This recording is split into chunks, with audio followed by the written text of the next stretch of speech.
Bien, alors retour sur Carcassonne. J'avais ma batterie lithium chargée quasiment à fond, mais bon, j'ai passé une très bonne soirée à m'amuser sur la PS4, on va dire. Et du coup, j'ai consommé un peu trop sur ma batterie lithium. Je me suis donc retrouvé le lendemain matin en rade.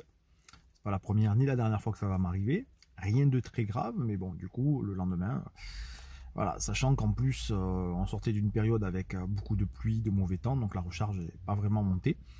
Et c'est pourquoi, vous avez peut-être vu dans la vidéo d'avant, j'ai décidé de bien avancer mon réseau électrique dans sa version 3 et d'installer un commutateur, un bouton qui va me permettre de basculer de mon ancienne batterie gel, que j'ai toujours dans le forum mais que je ne servais pas, ou vers ma batterie lithium pleine puissance.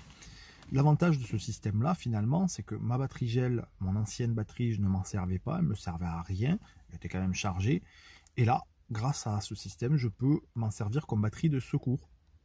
Avec le bouton, je bascule quand je veux, clac clac, d'une batterie à l'autre, c'est parfait.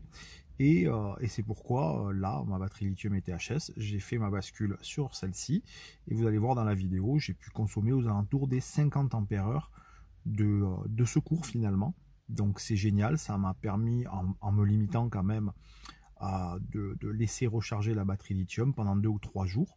Donc avec ces 50 ampères-heure, j'ai tenu grosso modo 2 ou 3 jours en mode dégradé, sans brancher de 230 volts et sans faire de trucs de dingue, mais juste la lumière, la pompe à eau, 4 choses, chargement de smartphone, etc. Ça marchait. Voilà, donc je vous montre ça, où ça en était avec la consommation avec ma batterie gel. Bon, c'est fini là, ma petite batterie gel que j'ai mis en branchement depuis mon début de semaine, depuis lundi, m'a rendu des services là, pendant que la lithium me rechargeait.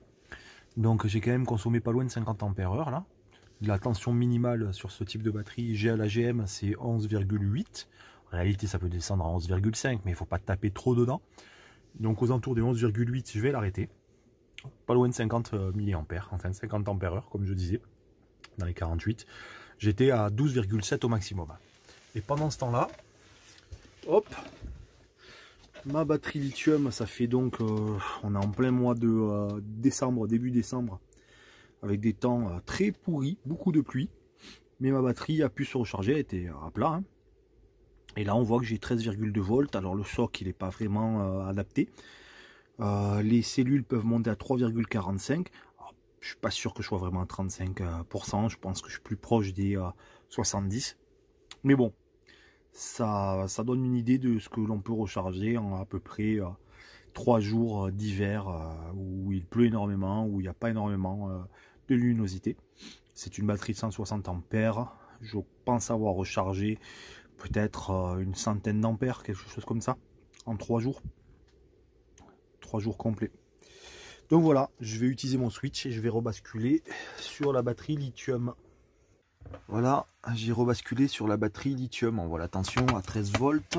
Et le système que je me suis fait là avec l'interrupteur pour basculer d'une batterie à l'autre, c'est royal. Sa petite évolution du réseau électrique est nickel. Il me restera une seule chose à faire qui est prévue prochainement. Ça va être de tout simplement,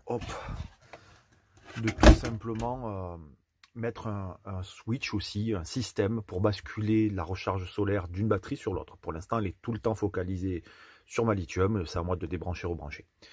Mais bon, tout ça pour vous expliquer que ça marche bien, ce système-là. La batterie gel me sert de dépannage et ça dépanne bien, pendant que ma batterie lithium a rechargé. Pour ce qui est du soc, d'ailleurs, vous voyez, là je fais la vidéo quelques jours après, j'ai une tension inférieure à ce que l'on voyait avant, mais j'ai un soc beaucoup plus élevé, donc il ne faut pas se fier au soc du tout, vraiment pas. Simplement, il faut être très vigilant avec la tension. Il faut partir du fait qu'une recharge solaire, grosso modo là en hiver et avec mes 700 watts de panneaux solaires, ça va me recharger entre 20 et 30 ampères-heure dans la journée, pour peu que ce soit une très bonne journée ensoleillée sans nuages. Puisque le temps de soleil est très limite. En gros, j'ai de la recharge de 9h, 10h du matin jusqu'à 16h, grand maximum 17h. Voilà, et le soleil est très bas, donc l'intensité ne va pas dépasser les 8 ampères. 8 ampères, ça nous fait du 100 watts pour un total de 700 watts de panneau. Vous imaginez bien que ça ne fait pas grand chose. Bref, mon système marche bien. Ma batterie lithium s'est rechargée. Et puis, je suis bien content de mettre fin à un système comme ça, puisque ça va me servir plus d'une fois à mon avis. Voilà pour le moment.